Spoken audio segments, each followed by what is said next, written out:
Hello students. तो आज हम डिस्कस करेंगे प्लांट टिश्यूज़ में ही, क्योंकि हम टाइप्स ऑफ टिश्यूज़ कर रहे थे, टाइप्स ऑफ प्लांट टिश्यूज़ कर रहे थे, जिसमें हमने मेरिस्टेमेटिक टिश्यू डिस्कस कर लिया था। अब हम करेंगे परमानेंट टिश्यू। परमानेंट टिश्यू में हम स्टार्ट करेंगे विद सिंपल परमानेंट टिश्यू। जैसा कि नाम से ही हमें समझ आ रहा है, simple, it is a simple type of tissue. और सिंपल हम क्यों कह रहे हैं? Because it is made up of only a single और only one type of cells, यानी कि मेड अप ऑफ एक ही जैसी, made up of single kind या टाइप ऑफ सेल्स, एक ही जैसी सेल्स से कंप्लीटली ये टिश्यू बना है। ठीक है। तो लास्ट में एक क्वेश्चन हमारे आया था कि क्या सारे ही टिश्यू एक जैसी ही सेल से बने होते हैं? तो मैंने कहा था कि आपको आगे समझ आएगा जब हम बात करेंगे परमानेंट टिश्यूज में ही सिंपल और कॉम्प्लेक्स की। तो समझिएगा, हम कह रहे हैं सिंपल परमानेंट टिश्यू यानी कि made up of only single kind of only one type of cells which are structurally and functionally similar, जो स्ट्रक्चर से भी और फंक्शन में भी दोनों ही तरीके से सिमिलर होती हैं। ऐसी सेल से बना टिश्यू, एक जैसी सेल से बना टिश्यू सिंपल परमानेंट टिश्यू है। तो अब बात करते हैं सिंपल परमानेंट टिश्यू। हमने कहा था फर्दर दो टाइप का होता है, सपोर्टिव एंड प्रोटेक्टिव। सपोर्टिव जो स्ट्रेंथ प्रोवाइड करे। तो अब हम यानी कि सिंपल परमानेंट टिश्यू में कौन सा पढ़ रहे हैं? सपोर्टिव। सिंपल परमानेंट टिश्यू में कौन सा पढ़ रहे हैं? Supportive. Supportive simple permanent tissue, supportive यानी कि जो सपोर्ट प्रोवाइड करें। ठीक है। तो इसमें सिंपल परमानेंट टिश्यू में सपोर्टिव सिंपल परमानेंट टिश्यू में एक है हमारा फर्स्ट, जो कि आपके तीन टाइप थे, parenchyma, collenchyma, sclerenchyma. So first one is parenchyma. और पेरेन्काइमा को याद करने का तरीका जो मैं सिंपली जिससे समझती हूँ आसानी से याद हो जाएगा, दैट इज पेरेंट यानी कि पेरेंट। पेरेंट यानी कि जो मेन है, जो किसी भी सेल्स के लिए उनकी पेरेंट सेल्स कहेंगे। साइंटिफिकली रीजन ये नहीं है, पर समझने के लिए है कि पेरेंट कायमा यानी कि पेरेंट जैसे हमारे लिए मेन होते हैं, वैसे ही पेरेंट कायमा भी मेन और बेसिक टिश्यू है। ठीक है। यानी कि किसी भी ऑर्गन, किसी भी स्ट्रक्चर में ये बेसिक टिश्यू है, फंडामेंटल टिश्यू है। ये प्लांट की बॉडी का ग्राउंड टिश्यू हम कह सकते हैं। ये ऑर्गन, जो भी प्लांट के ऑर्गन हैं, प्लांट के लीव्स हैं, स्टेम्स हैं, उन सब में जो बल्क में प्रेजेंट है, जो बेसिक है, वो ये टिश्यू है। इसलिए मैं इसको पेरेंट के साथ जोड़ रही हूँ, पेरेंट के साथ, ताकि हमें आसानी से याद हो जाए। ठीक है। तो कैसा है? It is basic fundamental mental tissue,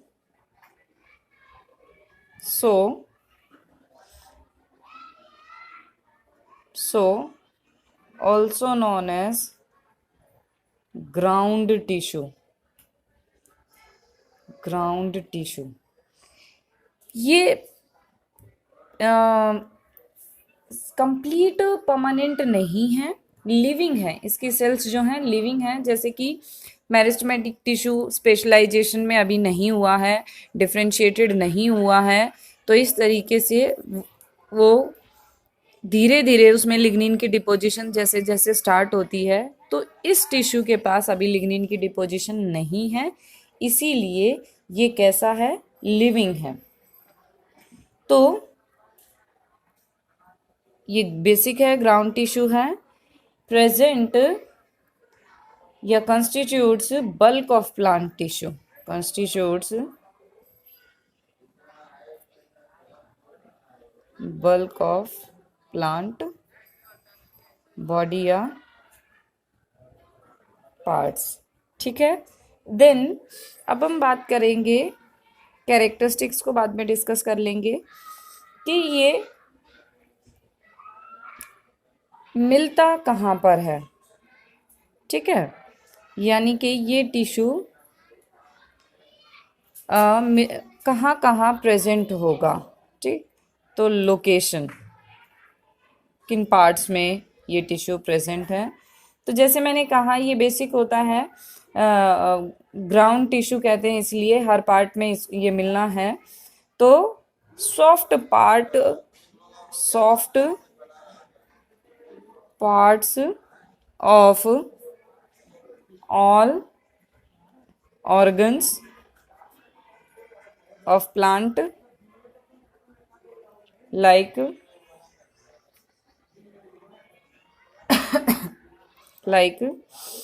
cortex, pith of stem, root, leaf and in flower fruits and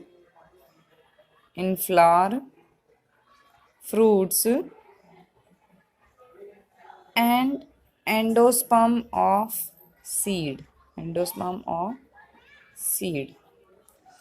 अब ये कॉर्टेक्स पिथ क्या है, मे बी आपको नहीं पता है। कॉर्टेक्स पिथ क्या है, जब हम प्लांट का, आप अपनी एनसीईआरटी की बुक ओपन करेंगे तो आपको वहाँ पर रूट और स्टेम के कोई टिश्यू के स्ट्रक्चर दिए होंगे। तो उसके अंदर आप देखिएगा कि जब किसी भी, फॉर एग्जांपल ये स्टेम है नीचे तक और इसको इस तरीके से कट करते हैं, स्टेम को हम ट्रांसवर्स सेक्शन में इस तरीके से गोलाई में कट करते हैं, तो आपको इस टिश्यू के अंदर ये स्टेम का आउटर पार्ट यानी कि कोर्क, एपिडर्मिस, फिर हाइपोडर्मिस कुछ में हो, या डायरेक्ट नेक्स्ट बहुत ज़्यादा एरिया के अंदर राउंडेड सेल्स मिलेंगी जो कि होते हैं आपके इस पैरेन्काइमा से बने, तो उसको कॉर्टेक्स कहते हैं नेक्स्ट लेयर को। देन एंडोडर्मिस एंड देन अंदर जाइलम फ्लोएम वस्कुलर बंडल मिलते हैं सेंटर में। ठीक है, तो इस तरीके से ये जो नंबर ऑफ सेल्स हैं ये कंस्टिट्यूट करती हैं डिफरेंट टिश्यूज से बनी होती हैं, तो जिसमें ये एक लार्ज एरिया जो बना होता है जिसको कॉर्टेक्स कह रहे हैं और ये पित्त बीच में, ये आपका पैरेन्काइमा से बना होता है। इसमें कुछ स्क्लेरेन्काइमा भी होती हैं, जैसे जैसे ओल्ड टिश्यू ओल्ड पार्ट होते चले जाते हैं, और कॉलेनकाइमा भी बनती हैं बाद में सेल्स। लेकिन अगर आप बहुत ज़्यादा डेड सेल्स की या बहुत ज़्यादा पुराने स्टेम का कटिंग नहीं करते हैं तो आपको आसानी से ये दिखाई दे जाएंगी लूज सेल्स। अब बात करते हैं हम कैरेक्टरिस्टिक्स की, कि कैसा दिखाई देगा, इनकी पहचान क्या है। कैरेक्टरिस्टिक्स ऑफ पैरेन्काइमा टिश्यूज की क्या पहचान है, क्या कैरेक्टरिस्टिक्स हैं पैरेन्काइमा की। तो देखिएगा, अभी समझिएगा, यहाँ पे मैंने आपको ये जो स्ट्रक्चर ड्रॉ किया है ये ट्रांसवर्स सेक्शन का ही है, वही जो गोलाई में कट करते हैं, लेकिन मैंने सिर्फ आपको मिडिल पोर्शन यानी कि कॉर्टेक्स समझ लीजिए वो दिखाया है, ट्रांसवर्स सेक्शन ऑफ पैरेन्काइमा। ठीक है, तो ये देखो आपको सेल दिखाई दे रही है, ये एक सेल है, ये एक सेल है, और जब दूसरी सेल्स यहाँ पर हैं तो बीच में स्पेस दिखाई दे रहा है, this space. So this is known as intercellular space, यानी कि दो सेल्स के बीच में स्पेस जगह। ठीक है, तो यानी कि ये लूजली पैक्ड है। अगर इनके अंदर इतना इंटरसेल्यूलर स्पेसेस हैं that means they are loosely arranged. तो एक कैरेक्टरिस्टिक्स क्या हुआ, लूजली अरेंज्ड। ठीक, दूसरा विद, या इसी के साथ कंटिन्यू कर सकते हैं, loosely arranged with intercellular cellular spaces. उसके बाद हम बात करते हैं कि ये देखिएगा, ये दिखाई दे रहे हैं आपको न्यूक्लियस। दिस इज रेड से जो है लेबल वो न्यूक्लियस है, और ये है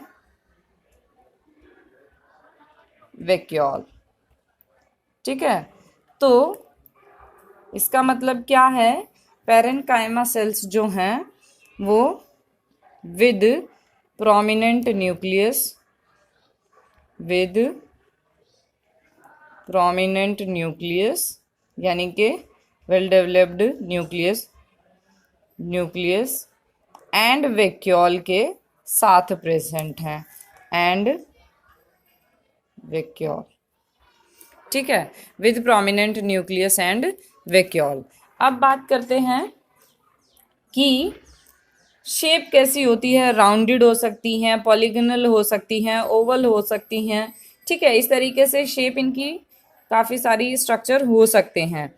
साइटोप्लाज्म जो है वो डेंस होगा। अब आप इस डायग्राम में तो साइटोप्लाज्म नहीं देख सकते, लेकिन जब कलर डायग्राम आप देखते हैं बुक्स के अंदर तो उन्होंने काफ़ी अच्छे से इवनली स्प्रेड करके यूँ दिखाया होता है, या फिर आप जब क्लासेस में प्रैक्टिकल में देखेंगे तो समझेंगे इस बात को कि यहाँ पर डेंस साइटोप्लाज्म होता है, डेंस साइटोप्लाज्म। ये भी एक इसका है कैरेक्टरिस्टिक। अब बात करते हैं एक और चीज़ जो हमें इस फर्स्ट पॉइंट से समझ आएगी कि जब ये लूजली अरेंज्ड हैं विद इंटरसेल्यूलर स्पेसेस हैं, that means there is no extra material deposition on that area on the cell wall. तो ये जो सेल वॉल है, सेल वॉल और इंटरसेल्यूलर स्पेसेस भी ब्लैंक है, that means air spaces are present. इससे एक चीज हमें समझ आनी चाहिए, no lignin deposition, no lignin deposition on cell wall. अब आपको आसान हो जाएगा तीनों ही टाइप्स में कंपेयर करना भी। ठीक है, तो ये था हमारा पैरेन्काइमा। अब बात करते हैं इसके फंक्शन की। ठीक है, फंक्शन स्पेशलाइजेशन, क्योंकि ये परमानेंट टिश्यू है तो इसका मतलब इसके पास कोई स्पेशल फंक्शन है, और वो क्या है। फर्स्ट इज ये ग्राउंड टिश्यू है, ये एक फंक्शन है जो मैंने ऊपर ही लिख दिया। ठीक, दूसरा ये सपोर्ट प्रोवाइड करता है क्योंकि ये सपोर्टिव सिंपल परमानेंट टिश्यू है, वो भी एक फंक्शन में आप लिख सकते हो दूसरा। अब बात करते हैं स्पेशल फंक्शंस की। स्पेशलाइजेशन किस चीज की है, तो वो है आपकी they have chlorophyll. Chlorophyll pigment होता है ग्रीन प्लांट्स में, ग्रीन लीव्स के अंदर ग्रीन कलर का क्लोरोफिल। और जिससे क्या होगा अगर क्लोरोफिल है, तो they have chlorophyll so they can do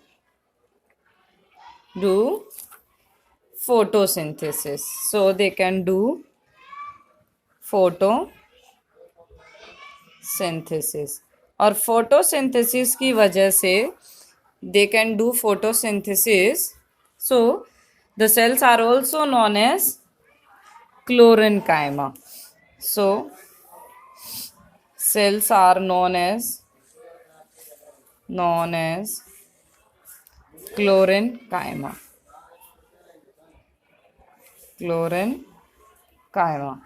अब नेक्स्ट फंक्शन है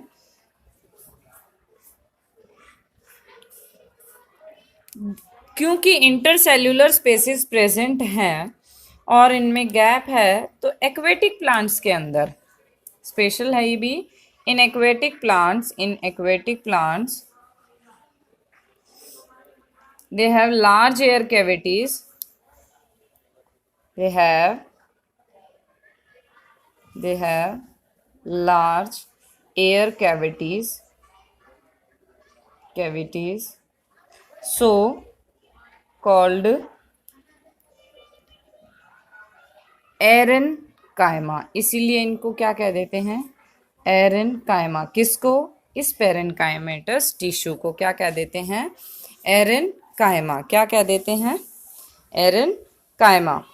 ठीक है, अब बात करते हैं नेक्स्ट, एरेनकाइमा की वजह से फंक्शन क्या है, लार्ज एयर कैविटीज की वजह से फंक्शन क्या है इनका, they help in floating, they help in floating. तो ये इनके स्पेशल फंक्शन हो गए कि ये फूड सिंथेसाइज भी करते हैं लीव्स में, ये इसीलिए क्लोरेनकाइमा कहलाते हैं। एयर कैविटीज की वजह से ये फ्लोट करते हैं, एक्वेटिक प्लांट्स के को हेल्प करते हैं फ्लोट करने में, इसलिए इनको एरेनकाइमा कह रहे हैं, और उसकी वजह से उनको क्लोरेनकाइमा कह रहे थे। तो ये स्पेशल फंक्शन हो गए, ये इनकी स्पेशलाइजेशन हो गई। और फंक्शंस में आपको ऐड कर लेना है वही कि ये सपोर्टिव हैं, ये ग्राउंड टिश्यू हैं, ये फूड स्टोर भी करते हैं। ठीक है, एक पॉइंट और ऐड कर लेंगे, also do food storage, food storage भी करते हैं। ठीक, ऑब्वियसली ग्राउंड टिश्यू है तो वेस्ट मटेरियल को भी अपना स्टोर करेगा। अब बात आती है पेरेनकाइमा, क्योंकि ये कुछ सिंपल भी हैं, तो ये वुंड हीलिंग, यानी कि सेल्स जो हैं इनमें अभी लिविंग भी हैं, तो इसीलिए ये घाव को भरने में, वुंड हीलिंग, रीजनरेशन और ग्राफ्टिंग जैसी प्रोसेस में भी हेल्प करते हैं बाय अंडरगोइंग सेल डिवीजन। ये कुछ हद तक सेल डिवीजन करते हैं। तो बाय अंडरगोइंग, ये लिख लीजिएगा, मेरे पास स्पेस नहीं है इसलिए मैं लिख नहीं पा रही हूँ, तो लिखिएगा कि दे हेल्प इन, यहाँ लिख देती हूँ मैं, help in wound healing, grafting, regeneration by cell division, by cell division. ठीक है, तो इस तरीके से ये था आपका सिंपल परमानेंट टिश्यू, जो कि सिंगल काइंड ऑफ सेल से बनना है, इसलिए सिंपल कह रहे हैं, एक जैसी सेल्स हैं। उसमें फर्स्ट आपने किया सपोर्टिव सिंपल परमानेंट टिश्यू, यानी कि first one parenchyma. Next video में हम डिस्कस करेंगे chlorenchyma. Till then, if you have any query related to this, you can ask me. So parenchyma आप अच्छे से समझिएगा, बेसिक है, कहाँ मिलता है, फंक्शन क्या है, कैरेक्टरिस्टिक्स क्या है, इनको लिंक करने की कोशिश करिएगा, समझ के करिएगा, आसान हो जाएगा। So take care, thank you.